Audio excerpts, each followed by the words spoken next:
There are things in this video that will scare you. You have been warned. Hello, writers, and welcome to Spooky Writes. If you like writing, I highly recommend that you subscribe to this channel. I post videos Monday, Friday, and then shorts somewhere in between there. Today's topic is going to be all about the real reason why you don't like writing. So, let's head into the storm.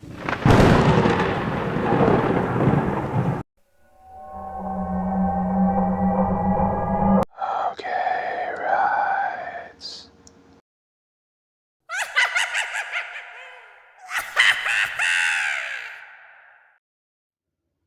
So as I say in every video, in order to be a writer, you have to be a reader. You have to read like a writer if you want to improve as a writer. It's one of those important things that you have to understand, but I hear people say all the time, I just don't like reading. I'm not a good reader. It takes so long. It's boring. So in this video, I'm going to be explaining why. I'm going to be telling you the main reason why you don't like reading, and I'm going to be giving you a trick on how to improve your reading. So make sure you stay through the whole video because I'm saving that for the end.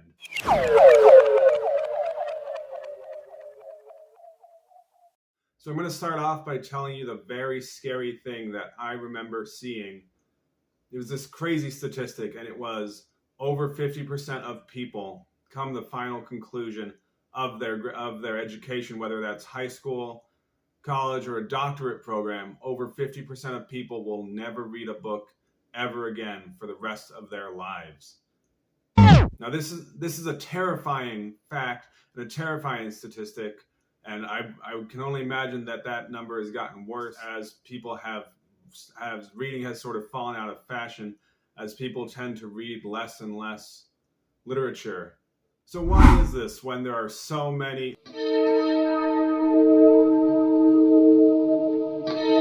there's so many benefits, so many doors that reading will open up to you later in life? So why is it that so many people will never read a book ever again come the final conclusion of their education?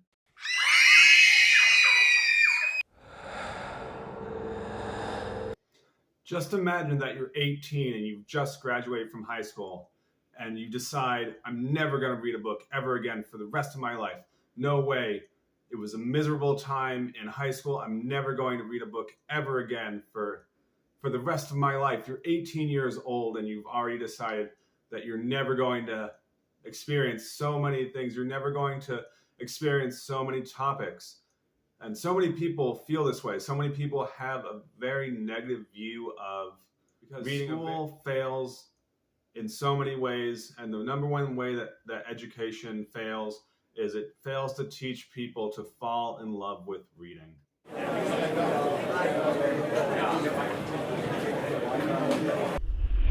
separates people who are readers and people who are not readers? Is it just that some people are born readers, some people are born with the talent for reading, some people are able to read faster than others? Is it some inherent thing that people are just born with? Is it some gene that if you're born with the reading gene, you're going to keep reading, you're going to find value in books? And people who don't have this gene, people who struggle with reading, are going to say, never again. The moment that I'm done with school, I'm going to be never picking up a book ever again. And imagine someone who goes through a doctorate program, or someone who goes through 4 or 5 years of undergrad, or even a master's program, and they come out and they say, that was a lot of work. I spent 4 years studying and reading these books, and now I'm never going to read a book ever again for the rest of my life. How limited of an individual are you going to be in terms of your knowledge, in terms of your education? You're not going to be able to have interesting conversations at parties. You're going to be so minutely limited in your topics that you're able to touch on because of the fact that you have already decided that you're never going to seek new knowledge. You're never going to read another book for the rest of your life. It's so scary to me that there are people out there as young as 18, or they never even complete high school, and so they decide never to read a book ever again after they've graduated from elementary school. This is such a depressing statistic And this should scare us all as writers, as creatives. It should scare everyone. And so why is this? What causes the majority of people in this world to make this decision that they're never going to read a book ever again for the rest of their lives? So I don't believe that people are born readers or they're not born readers. I don't believe that it's some gene that people are born with or not. And the main reason for this is the fact that so many people that I came across during my educational pursuits of studying writing, a lot of us would talk openly about how we were read to as kids. And I think this is one of the main factors that will set you up for whether or not you're going to love reading, whether or not you're going to be successful as an author.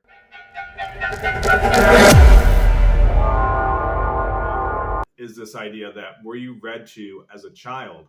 Because so much of our early education, so much of our early experiences are heavily influenced from our parents. So I had my parents read to me almost every single night as a kid, and this instilled in me a love for literature, a love for reading. I honestly, I was never the strongest reader when I was younger. I didn't really enjoy reading when I was a young kid. I was much more interested in sports. I was much more interested in running in the woods, going out and just playing sports all the time. I wasn't interested in sitting down for long periods of time and reading. If your parents show an interest, it's going to help improve your ability to love literature. It's going to help to improve how you view reading. Education, especially in the lower levels such as high school, elementary school, education does a terrible, terrible job of teaching students to fall in love with literature, because reading at those younger stages is seen as a chore. It's viewed in the negative. You have to do this, or else you can't go hang out with your friends, or else you can't go to the movies. You can't do this because you have to do this thing that you probably don't want to do. And you feel like you have to read The Great Gatsby. You have to read To Kill a Mockingbird because you're being forced to read it. And this puts such a sour taste in so many people's mouths that to me, it doesn't surprise me the fact that people will come out of high school or they'll come out of college or whatever level that they reach, and they say, never again. I have this very negative self-image. I have this very negative view of reading because education does a terrible job of helping students to fall in love with literature. And it does a terrible job of helping students to realize a passion for reading, to realize a deep love for reading. And this is where so much of our education fails students. So much of our education fails learners because it's teaching reading. It teaches reading as a chore, as something that has to be done to meet a certain goal, to reach some level of understanding of books that has no relevance to our individual lives. And it becomes a task. It becomes something that is viewed very negatively in our younger adolescent years. And so much of our educational pursuits are affected from our early childhood experiences. So much of it is affected from how our parents viewed reading. If you grow up with parents who don't view reading as positive, if you grow up with parents who view reading in a negative light or don't hold any great significance to reading, it can greatly diminish your own ability to fall in love with reading. It's not impossible, and it's certainly possible that even with your parents reading to you in your early adolescence, it's still possible that because you never found that right book, it's completely possible that you can still grow up and refuse to read. You can still grow up and say, I dislike reading because maybe undiagnosed disability, and this led to you to struggle with your reading, and reading assignments again in high school or college were extremely frustrating and challenging.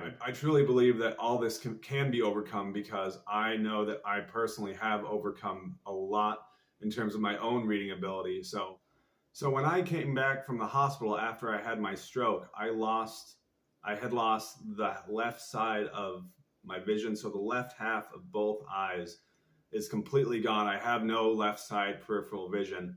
And I struggled with reading coming back to school. And I believe I've talked about this previously in some of my videos, but reading was extremely demanding of me mentally, and it was incredibly challenging. I would get tired reading 2-3 pages because I'd be reading and then I'd jump to the next line, but I'd jump about halfway through and I'd say, oh, that doesn't make sense. So I have to reread and go back and back. And it would just take hours for me to read the same amount that my peers might be able to read in 20 to 30 minutes. But this is the secret to improving your reading speed and reading ability is you have to read. You have to challenge yourself. Reading is very much like a muscle. If you don't go to the gym very often, you're not going to be able to lift the heavier weights. You're not going to be able to do the bench presses. You're not going to be able to do the big major lifts if you're not going consistently. And so many people read so infrequently. And another really sad, scary statistic out there is that the average American watches up over 2 hours of television every single night and reads on average about 15 minutes a night.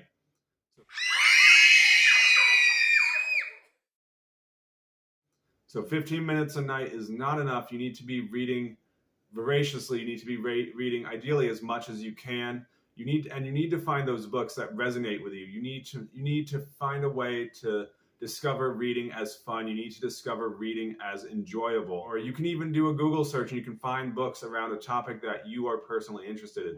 You want reading to be fun. You want reading to be enjoyable. You don't want reading to be a task. You don't want it to be a chore. But again, at some point you do have to persevere. And I can speak from my own personal experience that my reading speed drastically increased as I continued to read, as I continued to push myself. At first it was a very big challenge for me to read any amount of significant pages and to read for a significant amount of time. But as I increased slowly and slowly, I've gradually been able to increase my reading speed. And a lot of that came from me learning how to adapt with my vision loss ends and to be able to make sure that I'm reading everything correctly. I do have to turn my head a little bit. And this just forces me to go a little bit like that, and then I can go back. But again, and this was one of my big fears that I had when I first changed my major in undergrad to creative writing, because I was very fearful of the idea of not being able to keep up with the reading load.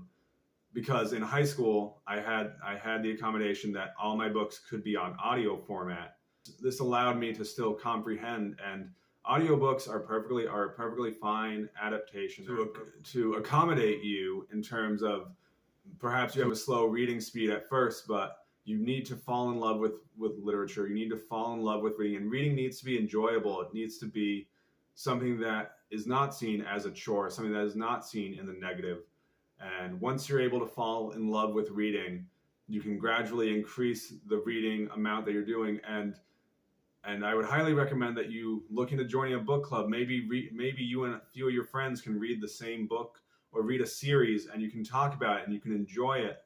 And enjoying reading is going to help you fall in love with reading. And once you fall in love with reading and you don't view reading as a chore and you don't view reading as a task, that's when you'll make that transition from being a non-reader to a reader, and you'll end up loving reading. And as you read more, your speed will naturally increase. It's just like it's to go back to my metaphor about the gym. If you start out with the lower weights and you gradually work your way up to the heavier weights.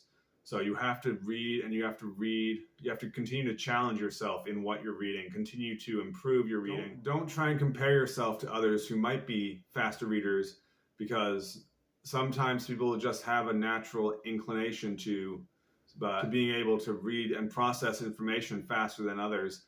As an author, I know I'm not the fastest reader out there, but I read so deeply and so intently that I take the amount of time that I feel I need to take to read, and I love the act of reading. For me, reading is not seen in the negative. It's not seen as a chore. It's something that I had to relearn how to do, and I take great pride in the fact that I was able to read all the works that were assigned during undergrad, as well as all the work that was assigned in my master's program. Because in both those programs, I was very fearful of the fact that I was going to fall behind. And coming out of high school, I didn't want to use my accommodation of audiobooks for undergrad as well as my master's program. I simply read those works because I was constantly reading and constantly working to improve my reading speed and constantly improving to improve my reading speed and improve my comprehension of reading. And again, you have to start small and work your way up to stronger texts and longer texts and challenge yourself. If you're reading the same book over and over again, it's probably not going to you're not going to get the best benefit of improving your reading ability. Although reading anything is better than not reading. So my secret for improving your reading is read as much as you can and to challenge yourself in what you're reading. And as you read more, the reading habit, the reading muscle will gradually improve and you will gradually become a stronger reader. And then, of course, here's your writing bonus for staying all the way to the end. The abandoned library was dark and empty, so John decided to blank.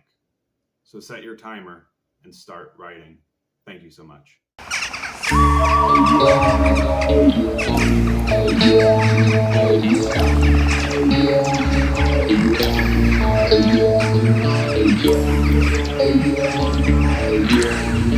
Yeah.